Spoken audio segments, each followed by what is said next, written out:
and welcome back to another edition of Metcalf's Movie Journal. This is the show where I do quick reviews for the movies that I watch, give them a score out of 10, and then add them to my list. So let's see what movie we're reviewing today.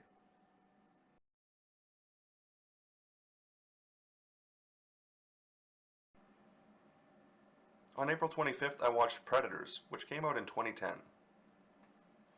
And I'm pretty sure anyone that writes a review for this third installment to the Predator franchise will have to at least mention that crazy cold opening that sees our protagonist, Adrian Brody, suddenly falling completely unconscious out of the sky with no explanation whatsoever. It instantly sets us on a clear, don't think too much about it, summer action blockbuster path to guts and glory. It really had me excited early on, and the plot is pretty clear cut from there, with Brody being revealed to be a Special Forces mercenary type who finds himself on a mysterious alien planet along with a group of equally badass companions who are clearly there to be hunted by the telltale shimmering predators. It's a real return to what made the first Predator movie so good, with that same setup, but it gets overcomplicated in the second half, tries to do a little too much with what should have been a super simple plot, and ends up really hurting the final product. I don't know much about movie budgets in general, but you would think that the Predator franchise could attract bigger names than just Topher Grace as Edwin the Doctor, and Danny Trejo as Cuchulo, the scary, intimidating Mexican character, who, you guessed it, dies before the halfway mark of the movie. Sorry, but I don't think that should even count as a spoiler at this point. Obviously, most of the fun in a movie like this is in knowing that not everyone is going to make it out alive, and seeing how they get picked off one by one in what should hopefully be cool and interesting ways. It's a bit perverse when you analyze it like that, but when the deaths are well earned, it can be a lot of fun. Without spoiling too much about the story, there's a cool appearance by Lawrence Fishburne that really messes with the tone of the movie. And while it's an interesting performance, I don't know if it ends up doing more harm or good.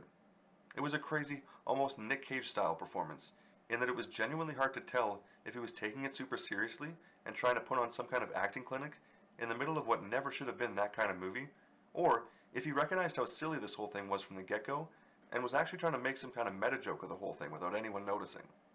Either way, it's weirdly the one part of the movie that might make me interested in watching it again, so it has that going for it. But the plot was just too messy, and there's so many other great action movies. If all I'm looking for is the classic group trying to survive scenario, I know there's better options out there. There were times, especially near the beginning, where this legitimately had me comparing it to the original, but so much of the story ended up depending on this poorly explained war happening on this mysterious alien planet between different species of predators that it all became too convoluted and distracting, creating too many questions that never got satisfying answers. And I should never even begin to start using my brain when I sit down to watch a movie like this, so it never felt right. The kills and deaths here might ultimately be the most disappointing part of this whole thing. Since, other than one pretty decent revenge kill by the cardboard cutout Russian Spetsnaz character Nikolai, played by Oleg Taktarov, there really weren't any other memorable kills worth mentioning. Sadly, even that one decent kill scene gets muddied a bit with the Russian's final line being in Russian, with no subtitles, which seemed like an odd choice to me, since it really pulled me out of it. Considering how many people they had in their group, it's not a good sign that there's really only the one memorable death worth mentioning, since there was clearly potential for a lot more. Even with the overly complicated plot, the script itself wasn't half bad, and the acting, with Oscar winner Adrian Brody carrying the load, is probably the best the franchise has ever seen. But that's again not what made the franchise great in the first place, so he always feels a bit out of place, and it never feels quite right how much effort some of the actors seem to be putting in for such a dumb story.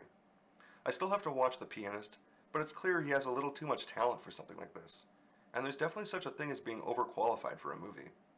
It's like the people making this one thought they could class up a movie about aliens with infrared vision and cloaking technology hunting humans on an alien planet, and it weirdly almost worked, but in the end, it's still just a slightly below average action movie.